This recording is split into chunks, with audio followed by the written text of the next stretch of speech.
Hey guys, welcome Technical Beardo here. Today in this video, we'll tell you or show you how to enable auto answer calls on your iPhone.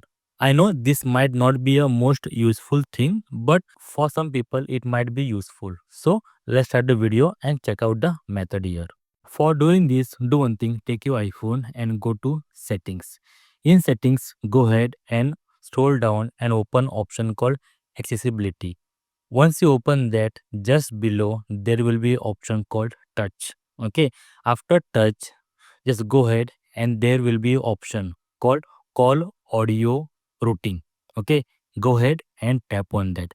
Once you enter into that option, there will be a option called auto answer call.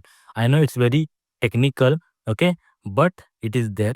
Just go ahead, open that option and just enable auto answer call, and here you can schedule or set your own timer after how many seconds the call will be auto answered. Okay, set your own time. That's it. Next time, the whenever the call comes, that call will be answered automatically on your iPhone without you touching the iPhone.